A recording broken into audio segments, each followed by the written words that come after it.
In the 1980s, a Victorian boarding house in Sacramento, California was known as a place of healing for those who were weak, downtrodden, or fighting off the demons of addiction. The well-regarded woman who ran the home had earned respect in political circles for her charity work, and scattered about the house were photos of her with the likes of California Governor Jerry Brown, who once danced with her at a fundraising ball. But this grandmotherly woman was so much more. She was a killer. Murdering her elderly and mentally disabled tenants, she would cash not only their Social Security checks, but the checks of everyone who lived in her house. And when she was caught, there were 7 dead bodies in her backyard. Another was found floating in a river, and still another was ruled a suicide. This is Dorothea Puente, the Death House landlady. Hey y'all, I'm Chris Calvert. And I'm her husband, Rob Pottorff. Welcome to Hitched to Homicide. For better or worse. Till death do us part.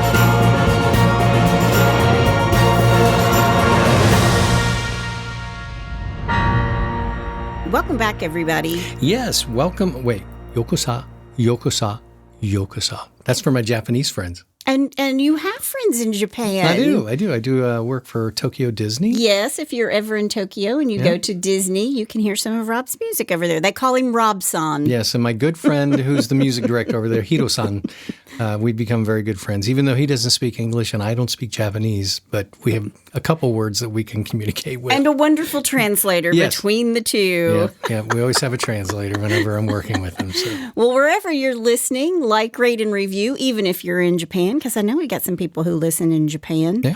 This case is crazy. It's a lot.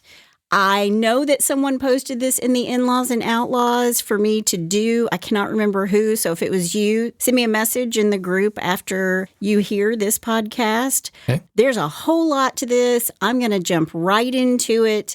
Before I do, I want to thank some sources. The Sacramento Bee, KCRA-TV, All That's Interesting, the San Francisco Examiner, the LA Times, Wikipedia, Murderpedia, sfgate.com, and Sacktown Magazine. I have to add to that list the Big Book of Serial Killers. There it is. I was waiting for Rob to be like, there it is. There are volumes 1 and volumes 2. Yep. And finally, The Worst Roommate Ever. There you go. On Netflix. I wrote the entire script and then I watched it. There are only 2 discrepancies from my research to the Netflix documentary. So if you've watched that, then you'll know what they are, but I'm going to point them out as we go. Okay, well, the Nespresso's made me a nice cup of coffee, so let's do it. Dorothea Helen Gray is born on January 9th, 1929 in Redlands, California, to Trudy Mae Yates and Jesse James Gray. Great names. Yeah. Great names. Yep. Dorothea was the 6th of 7 children. Her parents worked as cotton pickers. I also read that both of her parents were alcoholics. In 1937, when Dorothea is 8, her father dies of tuberculosis. Oh, wow. And a year later, in 1938, her mother has lost custody of her children, and she was routinely abusive to them, but she dies in a motorcycle accident. And Dorothea is sent to an orphanage until relatives from Fresno, California, take her in. And in fact, all the kids kind of went off in different directions and into foster care and in and out of relatives' homes. Later in life, she lies about her childhood, saying that she was one of 3 children who were all born and raised in Mexico. Lies, lies, lies. Oh, really? Oh, yeah. In truth, records show that she lived in the city of Napa at the age of 13 and was a student in Los Angeles at the age of 16. Got it.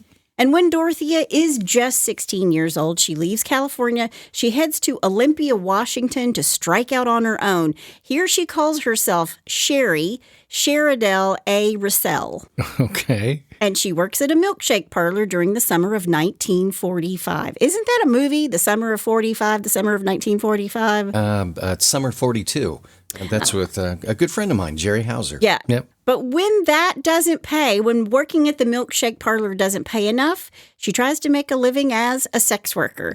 And she and a friend are working out of a hotel room. But when she's unsuccessful at that, she marries a 22-year-old soldier named Fred McFall in Reno, Nevada. And Fred had just returned from the Pacific Theater in the Philippines. He's just home from the war. That's where my dad was. I knew you were going to say that. Yeah. Exactly. That's where your dad was. Yep. Dorothea loved to buy expensive clothes, silk stockings, pretty dresses. Don't we all? She also lied about her upbringing, telling people that she had lived through the Bataan Death March in World War II when she was 13, and also the bombing of Hiroshima. And she was the sister to the ambassador of Sweden. She also told people she was a close personal friend of Rita Hayworth. She said she was a Rockette who never had any formal dance training. There's no record of her, by the way, being a Rockette. And that she also met JFK and Jackie when he was just a senator. Well, if you're going to tell lies, go big or go home. She told some whoppers. Jeez. But Dorothea and Fred set up housekeeping in Gardnerville, Nevada, and Dorothea has 2 daughters between 1946 and 1948, and shortly after the birth of their second child, Dorothea went to L.A., where she gets pregnant. She miscarries the baby, but Fred's done with Dorothea. And the 2 girls from their marriage were raised by other people. She sent one to live with Fred's mother in Sacramento and gave the other up for adoption. And later in life, Dorothea will tell a reporter that she also had, we're just piling on the lies, that she also had twin daughters who as young adults committed suicide within a week apart of each other. What? And she has never said who the father was or when or where these twins were born or died or anything else about them. The point I'm making is that I think she liked making up stories about her life. Gotcha. I think she made up everything about her life. Pretty much. In late 1948, McFall left her and asked for a divorce. They were married for a short 3 years. Dorothea is humiliated at being abandoned, and she would lie about her marriage to Fred and say that he died of a heart attack. Yeah. Wow. It was easier for her to lie than it was to tell the truth, I guess. I mean, if you just make it up as you go along, you can do that, I guess. But she goes back to California, where she drifted back into a life of crime. And in 1948, she gets into serious trouble for the first time. She steals checks from an acquaintance in order to buy a hat, a purse, shoes, and pantyhose. And she was convicted of forgery and spent 4 months in jail. And she was supposed to stick around and serve out her probation, but Dorothea was out of there. She skipped right on out of town into San Francisco. What do you usually say? She yeeted on out. She yeeted on out of there. Then in 1952, she married a Swede named Axel Johansson. Axel was a merchant seaman, and when he'd returned from long stints at sea, he would find other men living with his wife. And the neighbors would complain that men were coming and going out of the house at all hours. So I'm assuming that was a problem. Now, you might imagine this is a turbulent marriage. Yeah, you think? These 2 argued all the time about Dorothea's drinking, her spending, her gambling, and, of course, the other men. For 14 years, these 2 are on again, off again, on again, off again. They're making up and breaking up. And you'd have to think that marriage lasts so long because he was gone all the time. Right, yeah. He maybe just didn't have a chance to divorce her when he was in town. Yeah. Then in 1960, Dorothea is arrested. She's residing in a Sacramento brothel. And I read that what happened is she offered to perform fellatio on an undercover cop. Oops. Oops. Is there a problem, officer? Oh, jeez. She was sentenced to 90 days in the Sacramento County Jail. She told police that she didn't know it was a house of ill repute, and she was just visiting a friend. But she's not only a sex worker there, she's actually the madam. Oh, wow. Yeah, so, I mean, when the cop comes in, she's like, I'll take this one. Yeah, exactly. Big mistake. Big, huge. And after her release, she's arrested again, this time for vagrancy. She was homeless, and she was sentenced to another 90 days in jail. I also read that in the middle of all of this, Dorothea's husband had her committed to a psych ward in 1961, where doctors placed her on antipsychotics. Okay. Now, following that, she began a criminal career that over time became even more serious. Now, I don't know if her time in the hospital gave her this idea or not, but she soon found work as a nurse's aide caring for disabled and elderly people in private homes. Okay. And I also read that she told people that she was just a doctor or that she was a nurse. And she was a nurse during World War II. I mean, she was just saying all these things. It's a little catch me if you can. Yeah. In 1966, she divorced husband number 2, Axel Johansson, after several arrests and 14 years. Then she married Roberto Puente. And when Dorothea marries Roberto, she is 39. Roberto is 23. Oh, wow. These two marry in Mexico City. The marriage will only last 16 months. And shortly after it ended, Dorothea Puente took over a 3-story, 16-bedroom home at 2100 F Street in Sacramento, California. Wow. She was going from caring for the disabled and elderly in their home to caring for them in her home. Okay.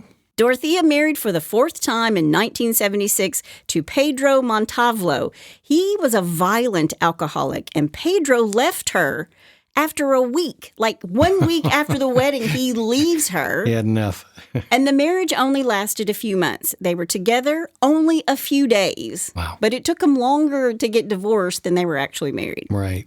But she has this 16-bedroom, 3-story home at 2100 F Street, and social workers really liked Dorothea because she had the reputation for taking in people that were considered tough cases, like recovering alcoholics, drug addicts, mentally ill folks, Sure. and the elderly. It's then that Dorothea started to spend time in local bars looking for older men who were receiving benefits. She forged their signatures to steal their money, but she eventually was charged and caught with 34 counts of treasury fraud. Yep. She lost her first boarding house because she was signing her own name to her tenants' benefit checks. Wow. So she would go out to these bars. She would look for men Right. who were getting Social Security checks. Then she would bring them into her house to live. She would forge their signatures and steal their money. Jeez. And she gets charged with 34 counts of treasury fraud. You're going to serve some time for that. Yes, and while on probation, she continued to commit the same fraud. She goes back to working as a personal caretaker who would drug her clients and steal their valuables, and a state psychologist diagnosed her as a schizophrenic with no remorse or regret who should be closely monitored. Wow. I mean, this is a woman who is disturbed, who does not appear to have remorse or regret for what she has done. Okay. Quote, she is to be considered dangerous and her living environment and or employment should be closely monitored, end quote. That's called foreshadowing. Wait, let me do it. Dun, dun, dun. So when she's supposed to be monitored closely, what she does is open her second boarding house, this time at 1426 F Street in downtown Sacramento. This is just down the road from the first boarding house that she ran. It's 1981, and the 2-story pale blue house stood on a quiet, tree-lined street of similar gingerbread Victorians. Rob used to live in a little Victorian house, really cute. In Charlotte, North Carolina. And although the neighborhood was once the ritzy section of the state capitol, the former governor's mansion is just 2 blocks away. It had fallen into disrepair, and many of the once stately homes were boarded up or used as flop houses. This is a huge area for homelessness. Okay. But Dorothea's reputation in the boarding house, it's a little bit mixed. Some tenants resented her stinginess and complained that she refused to give them their mail or their money. And others praised her for her small acts of kindness, for her generous homemade meals. And according to a longtime Sacramento attorney, Donald Dorfman, quote, she was a respected figure to the Mexican community.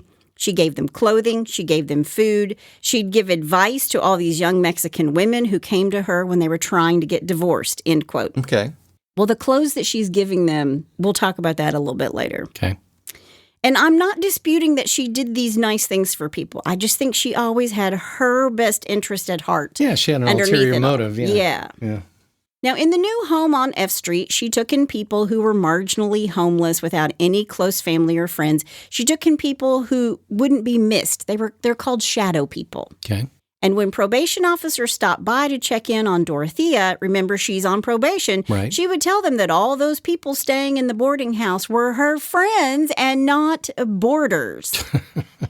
She has a lot of friends. Yeah, and by the way, she's still going to see people as their in-home nurse / caregiver, too. And it's around this time that some of her tenants begin to disappear, but nobody even noticed. In April of 1982, 61-year-old friend and business partner Ruth Monroe began living with Dorothea in her upstairs apartment. These two ran a little lunchroom business called the Round Corner Tavern.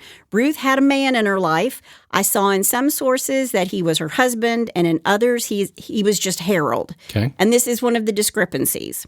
Regardless, Ruth wrote to him. Harold was terminally ill and living at the VA hospital, but she's writing to him saying she's really excited about her new business venture with Dorothea. And when Ruth came to live with Dorothea, she brought all her worldly possessions and $6,000 in cash. Okay. And Ruth has sons, and these two boys keep up with their mom, and they would visit her often at the home that she shared with Dorothea.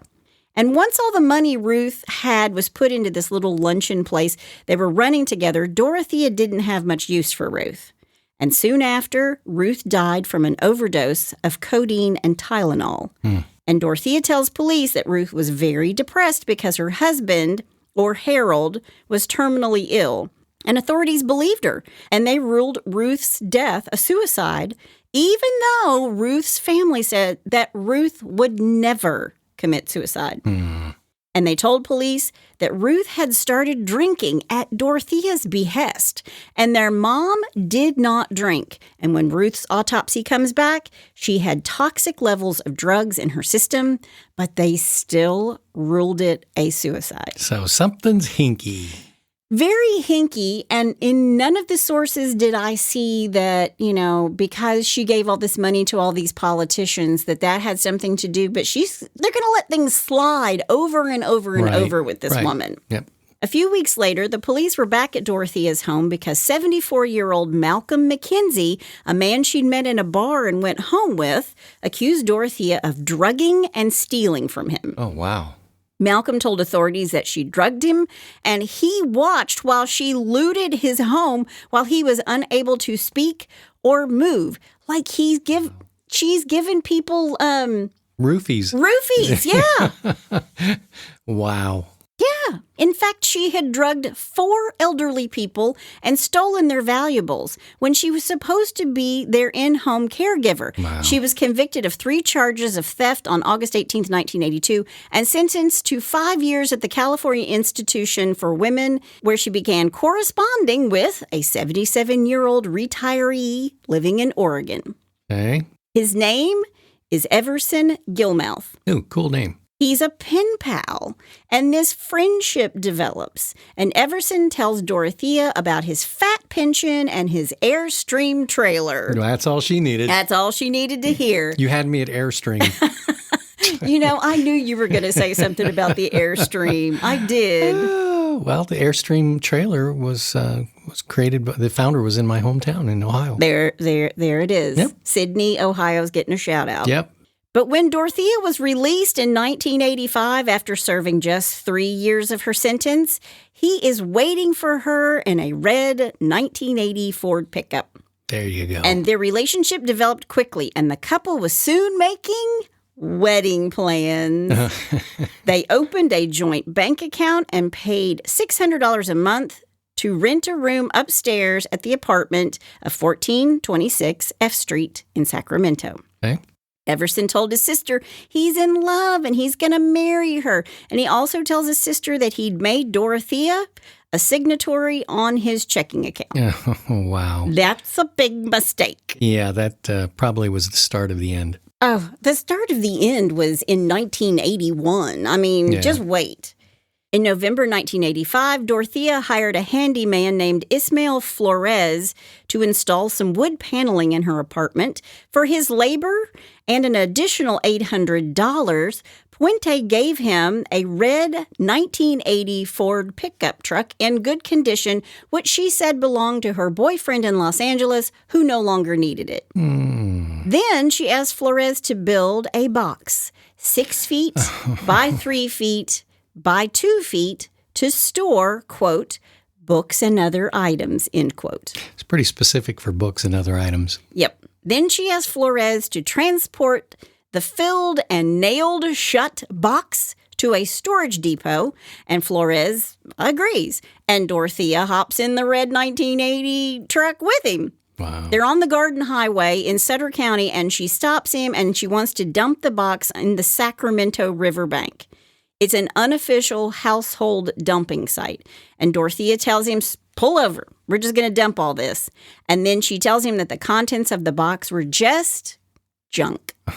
On January 1st, 1986, a fisherman spotted the box sitting about 3 feet from the bank of the Sacramento River, and he thinks to himself, that looks an awful lot like a coffin. Yeah. And he calls the police, and inside the box, investigators find a badly decomposed and unidentifiable body of an elderly man. Wow. It's Everson Gilmouth. Yep.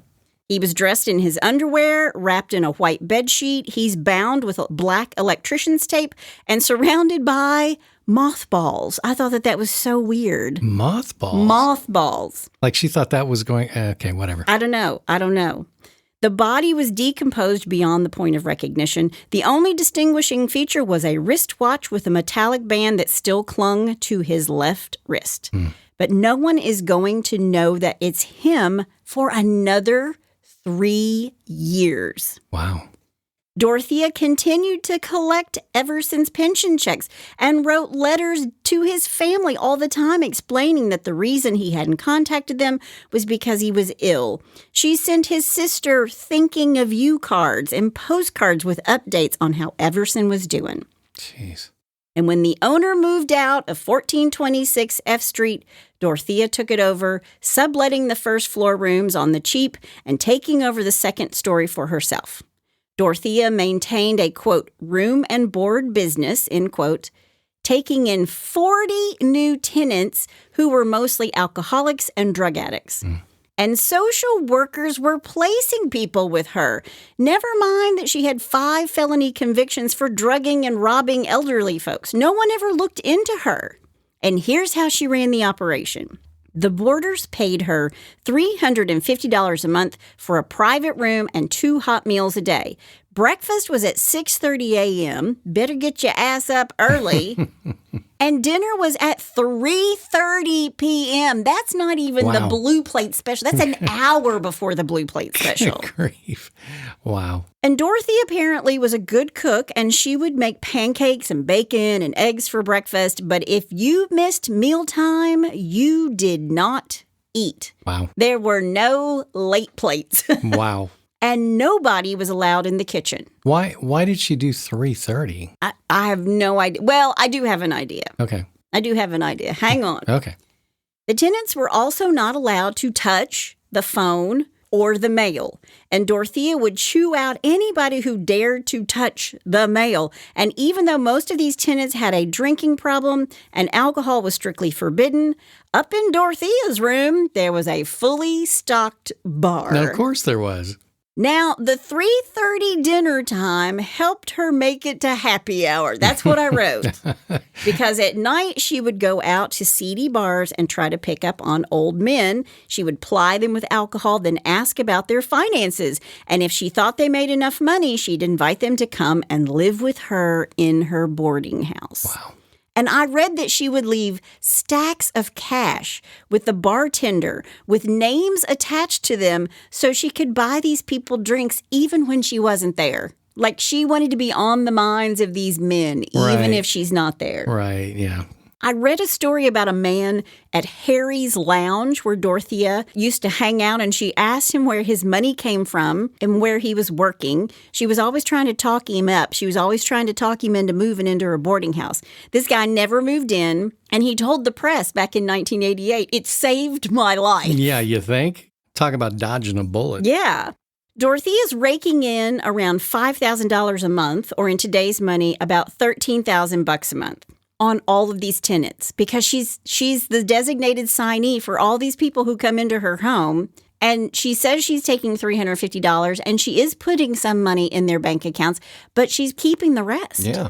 And she's spending a lot of it. And she's also giving loads of money to politicians in her area. But she thinks she's investing this money, too, by luring people to the house, by spending money to lure new people to the house. Right. Because after people die, she's still cashing their Social Security checks. So when these people die, though, how is she still cashing? How does she still get the checks? Because they're coming to her boarding house. Right. She's the designated signee. Right. Nobody knows that these people are dead. Oh, so she's just, so they just croak and she keeps moving on. Right. But then she starts doing it herself. So hang on. I just want to know what happened to the other bodies. People died. I mean, those bodies, they died of natural causes or whatever. So the coroner was called and they're gone. It would still take a little time for Social Security to catch up with it. That was what I was wondering. Okay. Yeah. So the checks are coming even though these people are dead. Are dead, and she's still cashing them. Okay, but eventually it gets cut off. Right. Okay, that's all I need to know. Sorry, it's the little details that drive me nuts. Yeah. So she collected their monthly mail before they saw it and paid them stipends, and I read that she gave them just enough money to get to the nearest bar. Like, most of these people are addicts and alcoholics. And then when they were drunk and out of control, they'd be picked up by the police who were acting on an anonymous, I've got my air quotes up, an anonymous tip to come lock them up for 30 days, during which time Dorothea would pocket all their money. Wow. So there are also people who said that Dorothea was a nice person, that she fed stray cats and gave her boarders clothes and cigarettes and even bought one disabled tenant an adult tricycle so he could be more mobile. Okay. What a gal. What a gal. She would pass out tamales at Christmas time. Now, in the Netflix documentary, one of the guys says she used to give out burritos. I was like, no, dude, it was tamales. I read it in like every single source. Yeah. She would pass out tamales at Christmas time. And I guess later there's going to be a National Enquirer article about what or who might have been in those tamales. Oh, no. Dorothea had a regular cab driver who took her everywhere, including to buy cement, plants, fertilizer, and even took her to her regular dive bars. Wow. And also during this period, parole agents are going to visit Dorothea, a woman who has been ordered to stay away from the elderly and refrain from handling government checks. They go see her a minimum of 15 times at her residence. No violations are ever noted. What? Now that is hinky. Yeah. You said that she's like donating to politicians. Yes. Yeah. Yes. And in none of the research that I did I ever read anything like that, that they were covering for her. Right. But there are a lot of people who are kind of like, what? Yeah. What was going on? If it walks like a duck and if it talks like a duck. It's hinky. Yeah. It's very, very hinky. Yeah. February 1987, another tenant, Leona Carpenter, was discharged from a hospital and placed in Dorothea's care. Leona was 78 years old. Dorothea didn't have a room for her, so she made up a bed on the couch. 2 weeks later, Leona went missing and was never heard from again. July 1987, James Gallup, a 62-year-old tenant who was treated by his doctor after months in the hospital because he's had a brain tumor removed. He tells his doctor before he leaves the hospital that his new address will be 1426 F Street. Okay. It's a boarding house. Once he moves in, James is never seen again. October 1987, 62-year-old Vera Faye Martin moves into the boarding house. Also, never seen or heard from again. Wow. Dorothy Miller, age 64, was an American Indian with a drinking problem. She liked to recite poems about heartbreak. She came to the boarding house, and when she was last seen by her social worker in October of 1987, Dorothy was on the front porch smoking a cigarette. After that, she's never seen again. Also around this time, it's beginning to smell on F Street. It's beginning to smell a lot like F Street. Sorry. That was actually good. Thank you. Dorothea would tell people that the sewer was backed up. She blamed rats rotting under the floorboards or the fish emulsion she was using to fertilize her garden. That's what she's telling them. That's where the smell came from. Nice try. In order to keep the stench at bay, she would dump bags of lime and gallons of bleach into the yard. She would spray her parlor with lemon-scented air freshener when she knew someone was going to be showing up. But everybody knew the smells were coming from the pale blue Victorian home owned by Dorothea. Yeah. And during that summer, it got so bad that some neighbors turned off their air conditioners and just lived with the heat instead of having the fan of the air conditioner suck the smell in from her home and her backyard into their AC units and into their house. Ugh. That's how bad it was. That's nasty. Yeah. On August 19th, 1988, hang on. Before I move on, I do want to say I have seen reports where like the neighbors were like, we had no idea that she was so nice. No, there was never anything weird going on. She smelled a little bit, but she seemed like a nice person. Well, I was like, are you not talking to the people that I read their reports in the LA Times where they were like, no, dude, it smelled like ass. But I was like watching these others. I'm like, where are the people who were talking about how bad it smelled? Yeah. Because they were just talking to the people who were like, no, we had no idea. She was so nice. All right. On August 19th, 1988, 77-year-old tenant Betty Palmer never returned from a doctor's appointment. Weeks later, Dorothea has a veteran's ID in Betty's name, but it didn't have Betty's photo on it. It had Dorothea's photo on it. Oh, wow. And now she's just collecting Betty Palmer's benefits. Taking it to a whole new level. That's a whole new level. People thought things were getting weird when the neighbors noticed the odd activities of a homeless alcoholic only known as Chief. Now, this was not in the documentary at all. I mean, a lot of what I've talked about is not in the documentary. But Dorothea told people that she had, quote, adopted him and made him her personal handyman. And Dorothea had Chief dig in the basement and cart soil and rubbish away in a wheelbarrow. And at the time, the basement floor was covered with a concrete slab. And Chief later took down a garage in the backyard and installed a fresh concrete slab there as well. And soon after, Chief disappeared. Yeah. I have no idea who Chief is. That's all they called him by, just Chief. And they never located him after that. No, I think he was a vagrant. He was just a homeless guy. Right. He was an alcoholic. Right. And once again, she would always pick the weak impala of the herd. Come do this for me. February 1988, 52-year-old Alvaro Bert Montoya goes missing. He'd been referred to Dorothea's boarding house because of her sterling reputation of welcoming people such as him. Bert was developmentally disabled. He had schizophrenia. Okay. He would argue in Spanish with the voices in his head, and he would also call Dorothea Mama. But Bert is different because he's not a homeless person that no one is watching out for like the others. He's got a social worker who's really active in his life. Her name is Judy Moyes, and she's an outreach counselor with Volunteers of America, and she gets worried when Bert just up and vanishes. And when Dorothea tells Judy that Bert is on vacation in Mexico visiting family, Judy isn't buying what Dorothea is selling. But Dorothea's like, he's on vacation. It just made me think of Forrest Gump. He's on vacation. Yep. And that's what she's saying. But even before Judy's suspicions begin to happen, there had been complaints that Dorothea was running an illegal board and care home, and a Department of Social Services inspector came to the house to inspect the place.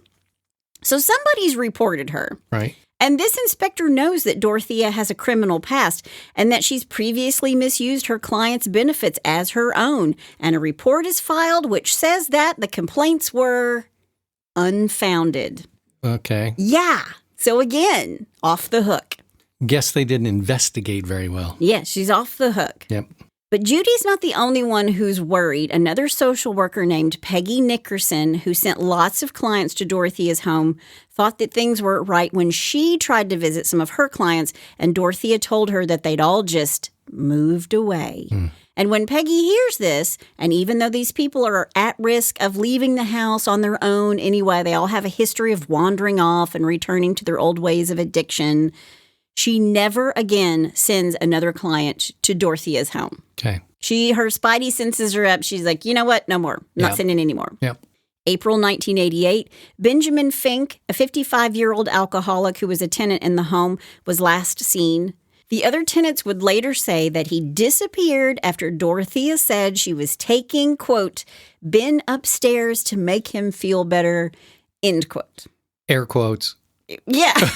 Well, I was like, is she making him feel better? Like she wanted to make the police officer feel better?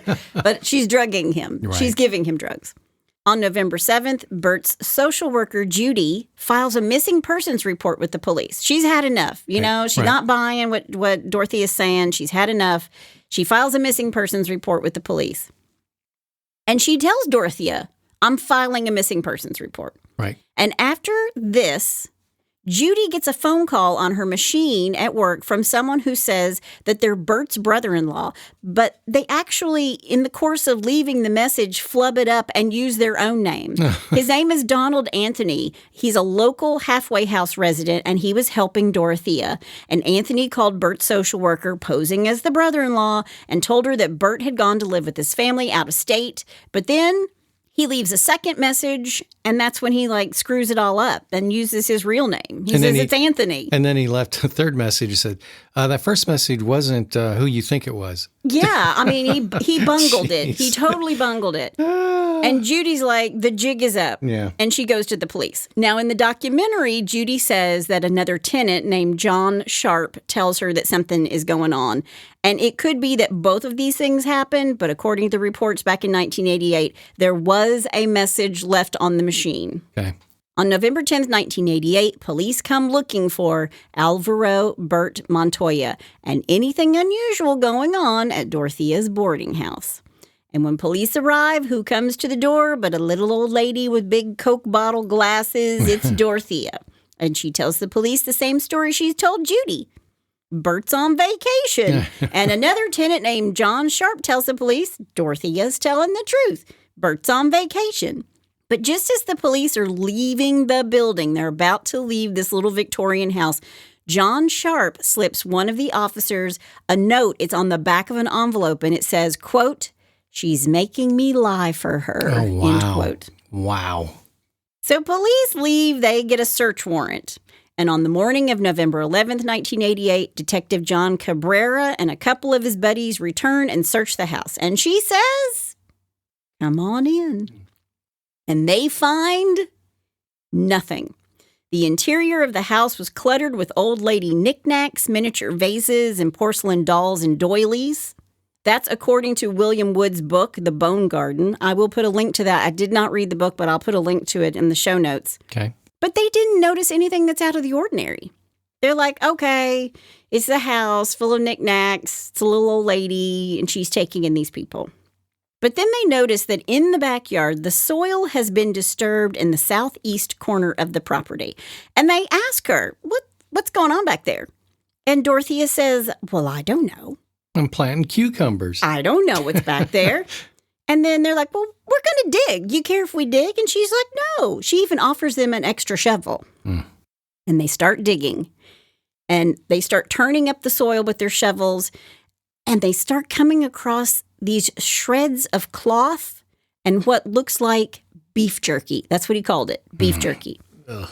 And then they ran into tree roots. And Officer Cabrera starts whacking at this tree root with a shovel. And he's trying to break these tree roots. He's trying to get into it, but it's not budging. And he gets down in the hole that they've started to dig, and he starts pulling. Quote, I pulled so hard that it broke loose, and when I pulled it up, I could see it was a joint. It was a bone.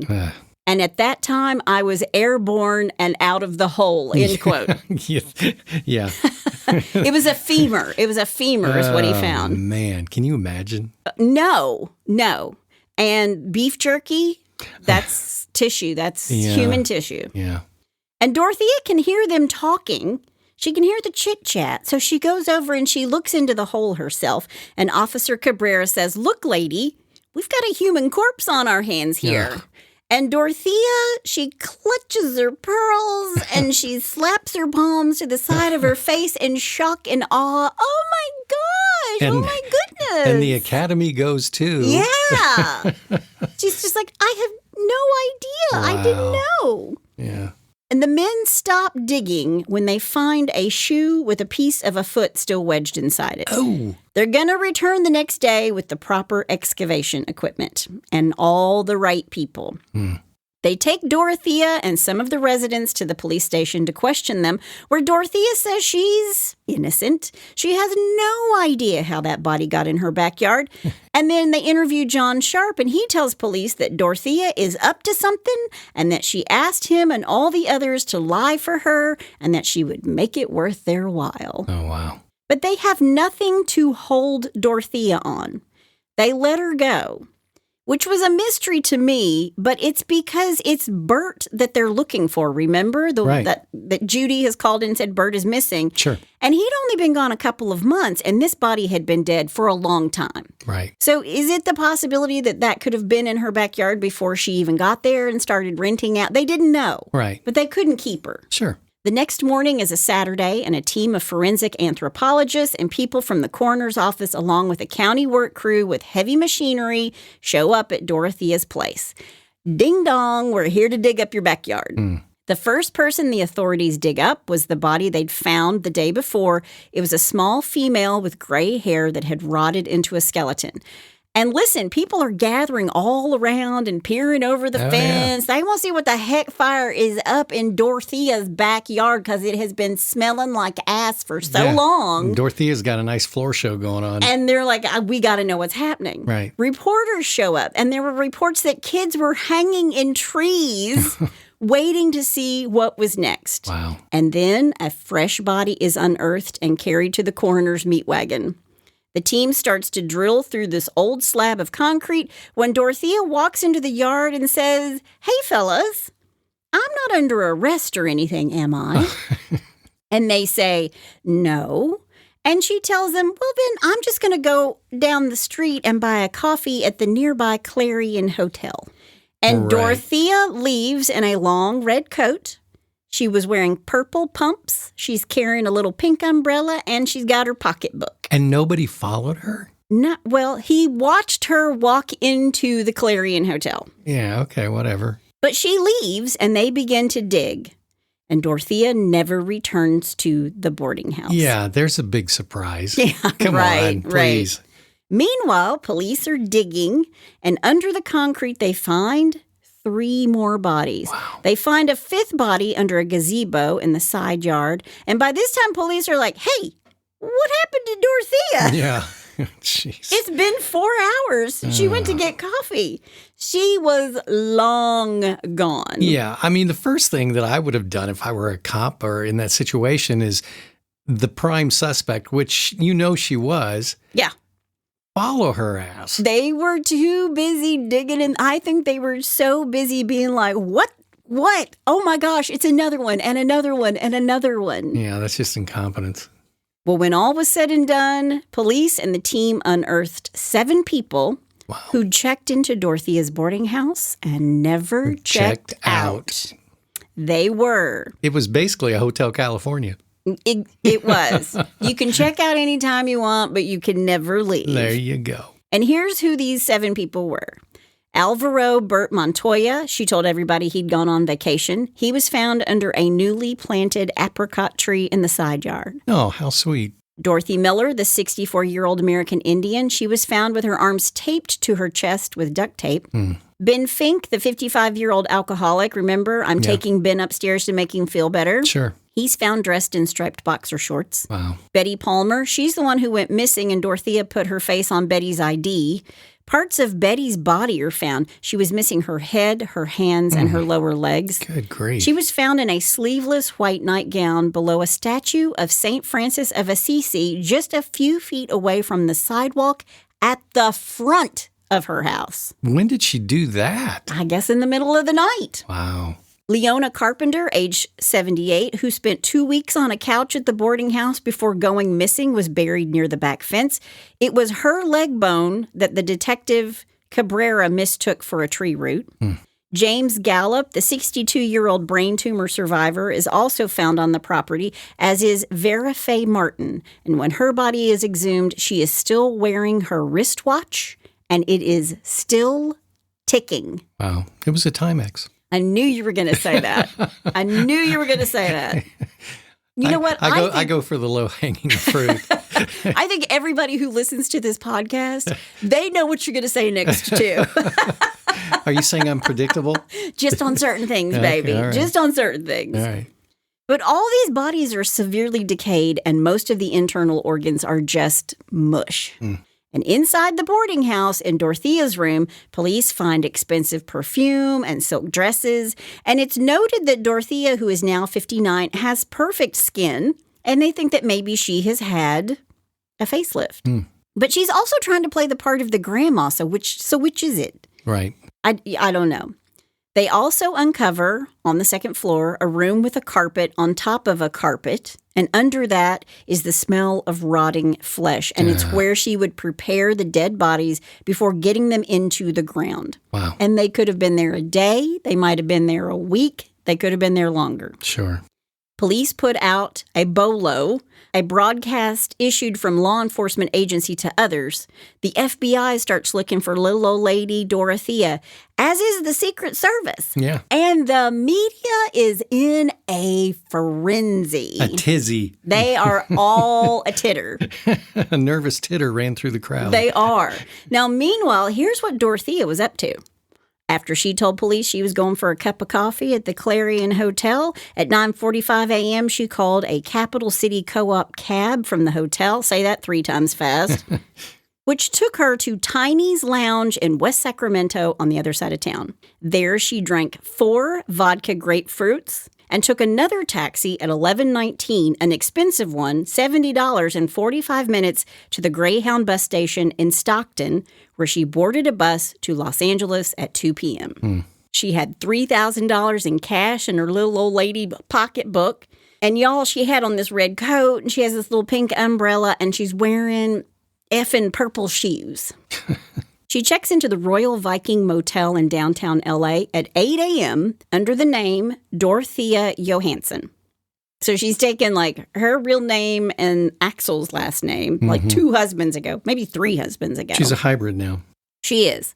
She takes room 31, which is directly across from the manager's office, and she would not allow housekeeping into her room for the 3 days that she was there. Okay. She only asked for towels. She never opened the door more than a crack, but she always was dressed and always had her makeup on like she was going out. This is according to the housekeeping staff. All right. She eats and drinks at TG Express, which is a Chinese and Thai cafe that sits right next to the motel.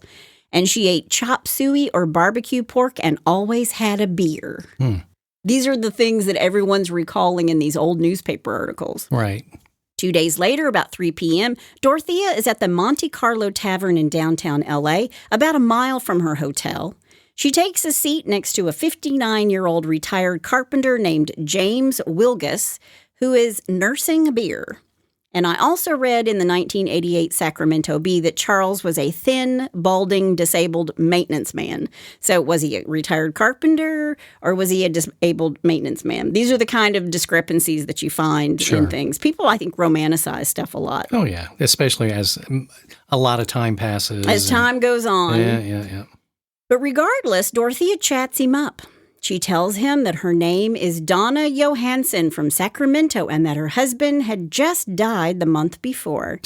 She tells him that she's looking to start a new life in L.A. I bet she was. Oh, yeah. She's the grieving widow. She's very ladylike. She tells him she likes Latin music. And she tells Charles that her new life isn't working out so great already. She was hoping to find work as a live-in maid in L.A. The cab driver who took her to the Royal Viking Motel, which is a $25 a night place, by the way, she tells him that the cab driver drove off with her suitcases when she arrived in L.A., and to add insult to injury, the only pair of shoes she has are these purple pumps, which are broken. And she leans back at the bar, raises her skirt just a little bit, and shows him a little leg and the ankle and, of course, the purple pump. Yeah, of course. And, well, Charles feels mighty awful about Donna Johansson's luck. So he takes the purple pumps right off her feet and walks them across the street to a cobbler and has them repaired. Chivalry is not dead. And when he came back to give her the shoes, she bought him a beer. And then she turned on the charm. And Donna, I've got my air quotes up, Donna asked him how big his Social Security check was each month. Oh. And Charles doesn't think that this is an odd question for some reason. And so he tells her he makes $576 a month, which would be $1,400 today. Right. And this piques Donna Johansson's interest. She tells him that they're just two lonely souls. And she says, I'm a good cook and we should keep each other company. We should move in together. And Charles says, okay, pump the brakes, lady. Yeah. Let me take you out to dinner. So he takes her out for a chicken dinner. No lie. That's what I found in the newspaper. Anchorman. Takes her out for a chicken dinner, and when she pressures him, he tells her, quote, I've got all I can handle right now, end quote. Yeah, exactly. But that night, they make plans to meet up again the next day, and Charles is going to take her shopping so she can replace the items that the cab driver drove away with. And when he gets back to his apartment, Charles is relaxing, he's watching a little television, and who does he see? He sees Donna Johansson's face, but her name's not Donna. Her name is Dorothea Puente, and the police have been digging dead bodies out of her backyard. Oh, wow. Can you imagine? You're sitting there, waiting for the Thursday night football game to start, and all of a sudden this face pops up. And you're like, I just bought that bitch a chicken dinner and paid for her pumps to be redone. Oh, man. Yeah, I'm sure Charles was butthurt. He was kind of like, "This, you got to be kidding me." Yeah. But he immediately picks up the phone and calls The Popo. the CBS television station. Oh, he didn't call the police? Nope. Oh, gee. And he gets the news editor named Gene Silver on the phone, and Silver comes over to Charles's apartment and shows him a photo of Dorothea that he has from the LA Times. And then together they watch the 9 o'clock news where there's a story about Dorothea, and Charles is like, yep, that's her. That's her. That's the one. So Silver returns to his CBS office and calls a camera crew, and then he calls the LA police. And at 10:20 that very night, LAPD surrounded the Viking Motel where Dorothea was staying. She was arrested without incident in her red coat and her purple pumps. There you go. They booked her at the Rampart Division Station and then transferred her to Parker Center LAPD HQ downtown. Okay. She leaves the police station at 2:30 in the morning. They put Dorothea on a chartered Lear jet. And here's how this goes down. KCRA Channel 3 and the Sacramento Bee newspaper had chartered a plane to get to LA to see Dorothea's arrest once the authorities were notified. Wow. And the last commercial flight had flown away out of Sacramento to LA. So together they pool their money and they charter a jet. Wow. And on board is reporter Mike Boyd and Sacramento Bee photographer Dick Schmidt. So they have this plane just sitting there.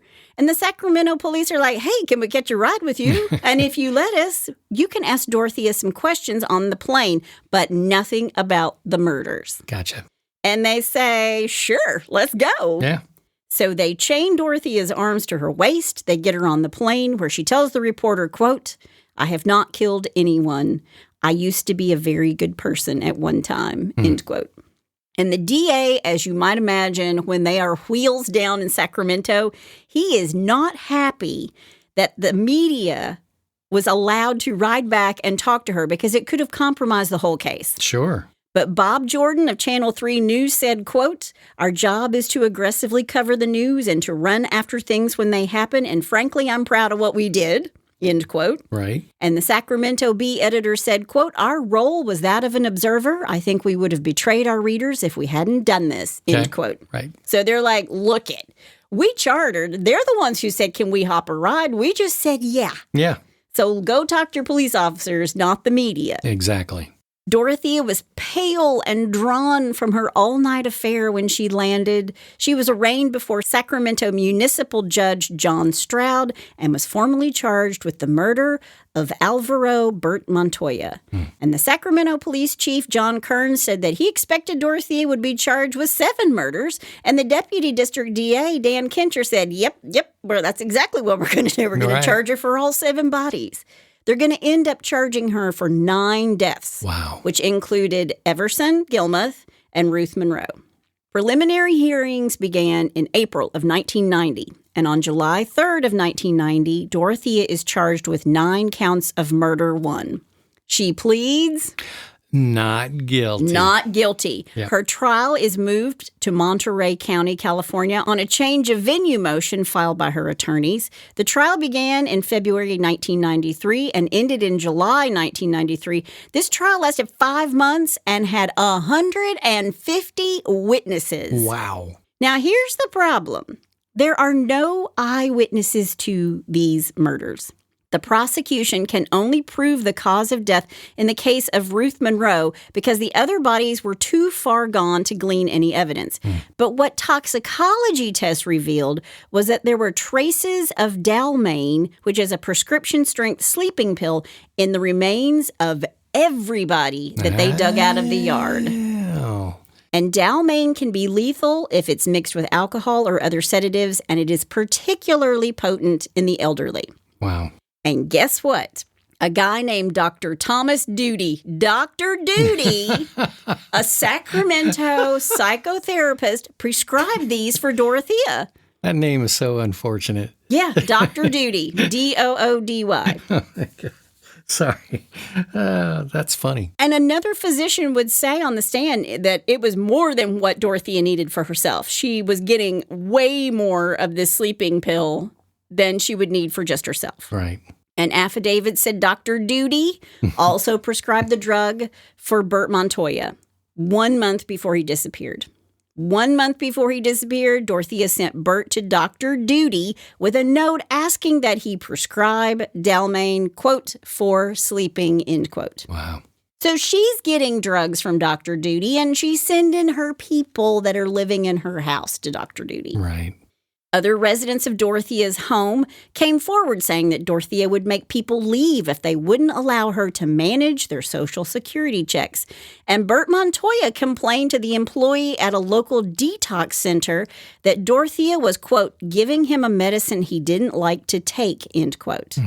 And when the employee from the detox center confronted Dorothea about it, she flew into a rage and told him to take Bert back to the detox center if he was going to meddle in her business. Wow. Then Dorothea went to great lengths to cover up Bert's death, paying Donald Anthony to call the social worker's answering machine, which was the beginning of the end for Dorothea, because that's when Detective Cabrera paid her a visit to the boarding house and they started digging up her yard. Gotcha. A handwriting expert was called and said that Dorothea had signed the names of 7 dead tenants on 60 federal and state checks that were sent to 1426 F Street in the years between 1987 and 1988. I told you there were 150 witnesses, right? Right. The prosecution called over 130 of them. Wow. He argued to the jury that she had used sleeping pills to put her tenants to sleep, then suffocated them and hired convicts to dig holes in her yard. And a man who dug some of the holes for her, his name was Homer Myers, lived with Dorothea for 2 years, and he unwittingly dug the holes for her, thinking it was for a garden or for a tree. And he always wondered why she wanted it so deep. It's also thought that Bert Montoya had helped to dig holes for other dead people, too. Wow. And Dorothea's defense attorney tells the jury that Dorothea had a, can't say this, a, quote, touch of larceny in her heart. What? She had a touch of larceny in her heart. Okay. But that didn't make her a killer. It doesn't make her an evil serial killer. Yeah, whatever. Yeah.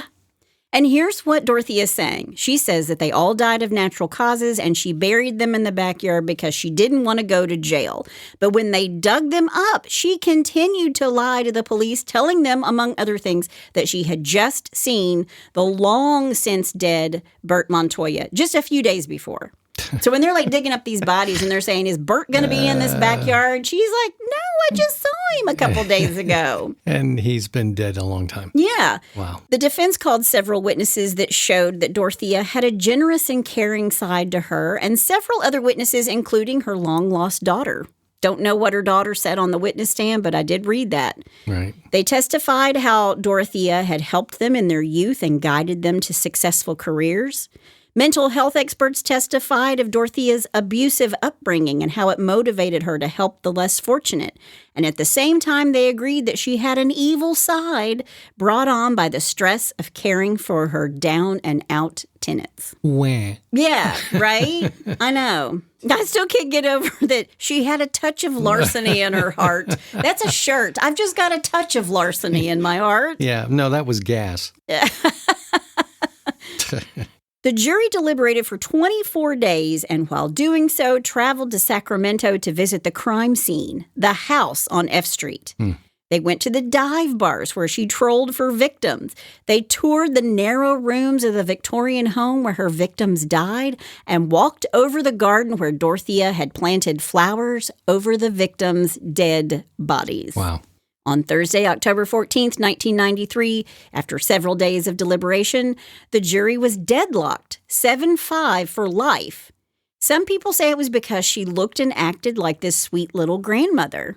And after a year of weighing the testimony, the jury found Dorothea Puente guilty of only 3 murders. They could not agree on the others. What were they trying to agree to? That she had actually killed all those people that were in the backyard. I mean, I get that, but okay. Apparently, there was one juror who really held out and really believed that the grandmother act that she was putting on. He wouldn't or could not find her guilty of the murders of Everson Gilmuth or Bert Montoya or Ruth Monroe. Pay no attention to those dead bodies in the backyard. Okay.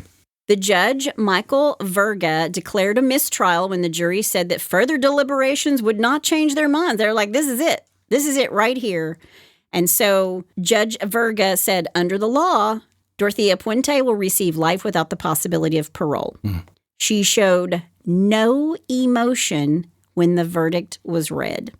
Now, I didn't say this at the beginning, but if you have seen Ratatouille, Yeah. in the very beginning, I know you've seen Ratatouille. At the very beginning of the movie, where there's the little old lady with the shotgun, that is what Dorothea looks like to me. I'm going to post a screenshot of that next to her real picture in the In-Laws and Outlaws. Someone fight me over it. She looks just like that. She does. I used to go to Starbucks up the street here a lot, and there was an older guy that would come in there, and he looked exactly like the old guy in Up. Yeah. Exactly. Down to the glasses. There you go. It was amazing. And one day, I secretly pointed my camera at him and took a picture because I was like, I got to have proof of this. Well, at the age of 64, Dorothea Puente was incarcerated at Central California Women's Facility in Chowchilla, California. Good. Where she is called Miss Dorothea. For the rest of her life, she maintained her innocence and insisted all of her tenants had died of, quote, natural causes, end quote. This is what she says, quote, the only time the boarders were in good health was when they stayed at my home, end quote. Well, for a little bit. Yeah.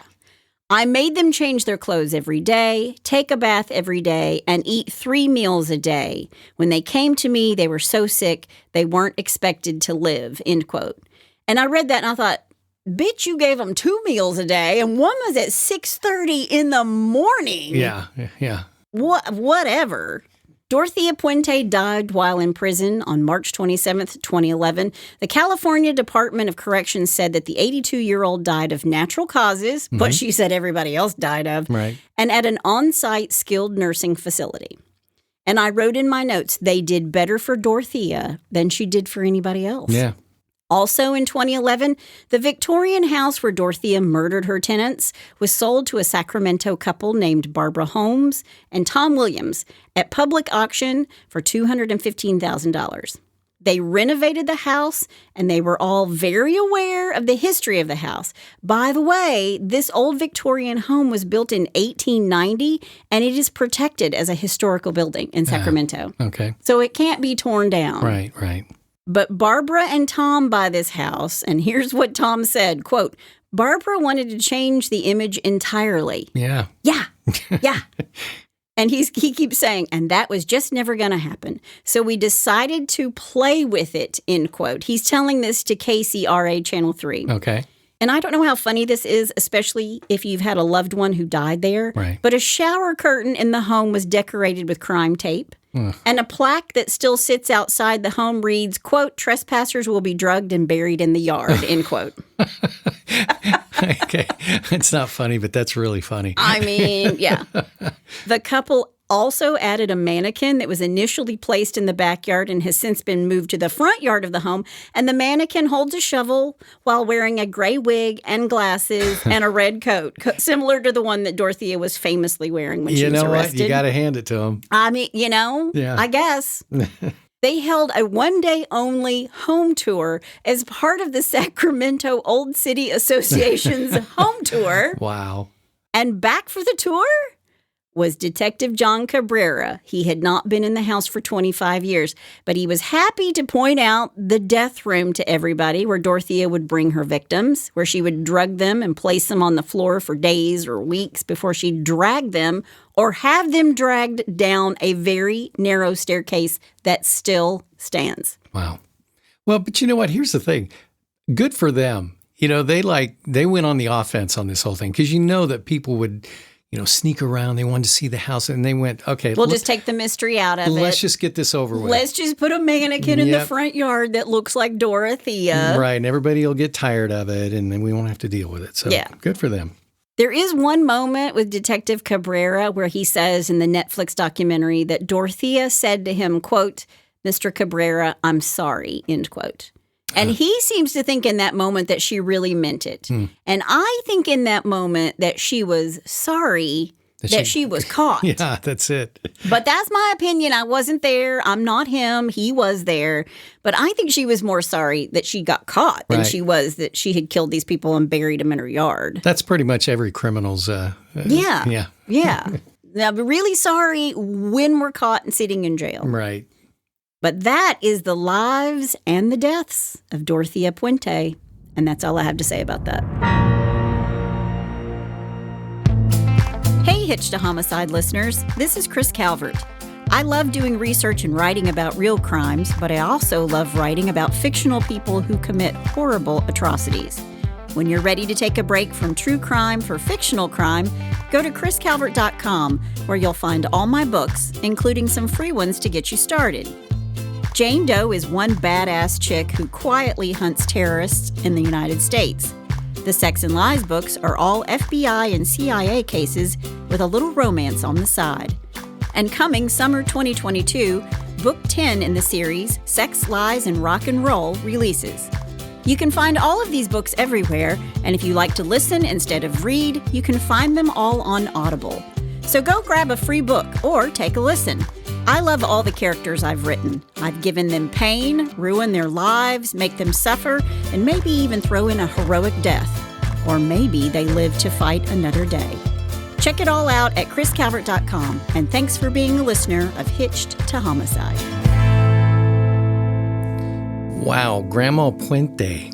Yeah, what'd you think about that one? Scotty likes it. For those of you that aren't watching the video on YouTube, he's with Chris right now, and he's hungry. He's hungry. He's licking my face. Yeah, it's time for dinner for him. It's dinner time for Scotty. Well, because of that, let's just move on to a little Bless Your Heart. Let's do it. Well, bless your heart. Okay, this one has the big payoff, so just follow me to the very end. Okay. You ready? Okay, All I'm right. ready. Dateline Houston, Texas, then Georgia, then Alabama. Police in Alabama were left shaking their heads after a wild multi-state car chase led to an arrest of an accused car thief. Cops began chasing the stolen white Mazda around 9:30 a.m. in Haralson County, Georgia. The Georgia officers were pursuing a stolen vehicle out of Houston, Texas. Okay. You following me so far? I'm following you so far. All right. The alleged thieves later crossed state lines into Alabama, continuing on U.S. Highway 78 into Oxford, where the Mazda crashed into a store. on Elm Street and 21st. Okay, 3 states and a wreck. Yeah. Now, both men were arrested at a local Wendy's and faced drug charges and charges of receiving stolen property. One of them was wearing a sweatshirt, here we go, that said, dumbass. The police in all 3 states agreed. Who wears a shirt that says dumbass? Apparently this guy. Self-proclaimed dumbasses. Yeah, I just... Oh, God. You can't make this stuff up. Well, if you're a dumbass, or you know of one, or somebody's heart who needs to be blessed, Yes. right, Scotty? Yep. You can send it to chris@hitchedtohomicide.com, or you can go to hitchedtohomicide.com and use a little pull-down menu. I just want to see his mugshot. Oh, gosh. They probably have that thing framed. Well, maybe we need to find it. Yeah. That guy's mugshot's framed in all 3 states. Dumbass. Mm-hmm. There you have it. Oh, well. There you have it. That's all we have this week. Yep. That's my handsome husband over there. And that's my beautiful bride and our dog Scotty. And Scotty. Yep. Join us next time on Hitched to Homicide. Bye, y'all.